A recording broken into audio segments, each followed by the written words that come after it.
দেখবে জীবনের প্রায় অর্ধেকটা সময় মা বাবার সাথে কাটানোর পর স্বাভাবিক নিয়মে আর বাস্তবতার খাতিরে বিয়ে করে নতুন একটা ফ্যামিলিতে যায়, তার নিজের একটা সংসার হয়। আমাদের ফ্যামিলিতে এখন কার বিয়ে হতে যাচ্ছে আর বিয়ের সমস্ত আয়োজন তোমাদের সাথে ব্লগে শেয়ার করতে থাকবো। এন্ড হ্যালো, আসসালামু আলাইকুম everyone, this is Lamisa and welcome to Lamis and Shovon's. পরিবারের মধ্যে কোনো আপন মানুষের যখন বিয়ে ঠিক হয় তখন কিন্তু আসলে কাজের কোনো শেষই থাকে না। আজকে যেহেতু আমাদের সবারই কেনাকাটা সহ অনেক ব্যস্ততা রয়েছে, তাই সকালে খুব ঝটপট করে ব্রেকফাস্টটা সেরে নিলাম। আর এরই মধ্যে তোমরা হয়তো অনেকেই বুঝে ফেলেছো, আলহামদুলিল্লাহ আমার ননদের বিয়ে ঠিক হয়ে গিয়েছে আর ওর বিয়ের জন্য কিন্তু ডালাও চলে এসেছে। যেহেতু কনের বিয়ের ডালা চলে এসেছে, তাই আমাদেরকেও তো বরের জন্য ডালা রেডি করে পাঠাতে হবে। আর সেজন্যই কিন্তু আমার হাজবেন্ড, আমার শাশুড়ি সবাই মিলে কেনাকাটা করতে চলে গিয়েছিল। কেনাকাটা শেষ হওয়ার পর কিন্তু আসল কাজ শুরু, আর সেটা হচ্ছে সুন্দর করে জিনিসগুলো ডালার মধ্যে গুছিয়ে নতুন আত্মীয়ের বাসায় পাঠানো। আর এই কাজটায় আমার ননদের ফ্রেন্ডরা যেমন হেল্প করছিল, সেই সাথে আমরা দুই ভাবিরা মিলেও কিন্তু হাতে হাতে কাজ চালিয়ে নিচ্ছিলাম। এখানে আমরা একটা স্ন্যাক্স বক্স রেডি করছিলাম, আর মজার বিষয় হচ্ছে বউ নিজেও কিন্তু আমাদেরকে হেল্প করে যাচ্ছিল।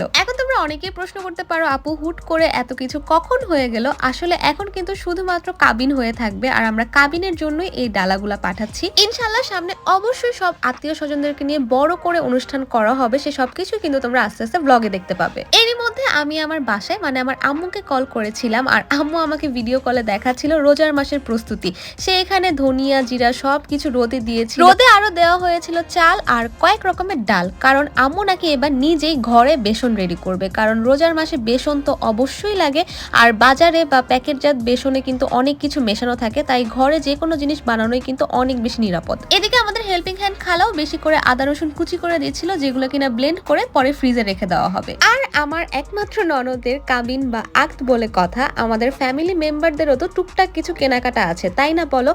আমি তো একটা শাড়ি আগেই কিনে রেখেছিলাম, যেটা ইনশাল্লাহ পরবর্তী ভ্লগে তোমরা দেখতেই পাবে।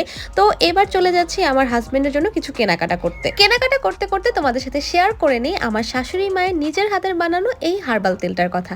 খাঁটি নারকেল তেলের সাথে 30টা প্রাকৃতিক উপাদান দিয়ে তিনি নিজেই এই তেলটা বানিয়ে থাকেন। আর যেসব আপু ভাইয়াদের অনেক বেশি চুল পড়ছে, যাদের চুলে খুশকি রয়েছে, যাদের চুল সহজে লম্বা কিংবা ঘন হতে চায় না, তারা নিজের চুলের যত্নের জন্য এক্ষুনি ইনবক্সে কিংবা উপরের দেওয়া নাম্বারে ক্যাশ অন ডেলিভারিতে অর্ডার করতে পারো। আচ্ছা, লাস্ট ব্লগে কিন্তু আমি অলরেডি তোমাদেরকে দেখিয়েছিলাম যে আমাদের ছেলে আরিশের জন্য পাঞ্জাবি কেনা হয়েছিল আড়ং থেকে। তো আজকে হচ্ছে আমার হাজবেন্ডের পাঞ্জাবি কেনার পালা। ও এক এক করে পাঞ্জাবি ট্রায়াল দিয়ে দেখে যাচ্ছিল, তবে খুব বেশি শোরুম আমরা আসলে ভিজিট করতে পারিনি, যেহেতু আমি আরিশকে নিয়ে বের হয়েছিলাম। ও খুবই ক্র্যাঙ্কি হয়েছিল। আসলে ছোট বেবি থাকলে কম বেশি সবারই এটা ফেস করা লাগে। বেবিদেরকে না সাথে নিয়ে সব জায়গায় যাওয়া যায় না, কোথাও রেখে আসা যায়, কারণ কোথাও রেখে আসলেও জলদি জলদি কাজটা শেষ করে চলে যেতে হয়। তো যাই হোক, আরিশকে নিয়ে এই জন্যই বের হয়েছিলাম যাতে সবগুলা কাজ শেষ করে একবারে বাসায় যেতে পারি। তো ফাইনালি অনেকগুলা পাঞ্জাবি দেখার পর আমার হাজবেন্ডের একটা পাঞ্জাবি পছন্দ হয়েছে, আর কোনটা পছন্দ হয়েছে ইনশাল্লাহ সামনে তো তোমরা দেখতেই পারবে ও যখন পরবে। তো এর মধ্যে বাসায় যাওয়ার আগে আমার মনে হলো আমার শাড়ির সাথে চুড়ি বা কোনো জুয়েলারি তেমন একটা কেনা হয়নি, আর আমাদের বাসার খুব কাছে এই চুড়ির শোরুমটা আছে, তাই শোভন বলল চলো এখান থেকেই চুড়ি কিনে নিয়ে যাই। তবে ভাই রে ভাই, এখানে চুড়ির যে এত দাম, এটা নিয়ে আমার একদমই কোনো আইডিয়া ছিল না, কারণ আমি হচ্ছি নিউ মার্কেট গার্ল। সত্যি কথা বলতে আমার চুড়ি লাগুক, জুয়েলারি লাগুক, যাই লাগুক না কেন, আমি অলওয়েজ নিউ মার্কেট থেকে বা অনলাইন থেকেই পারচেজ করি। তো এখানে এসে আমার মনে হলো যে চুড়ির দামটা আসলে একটু বেশি।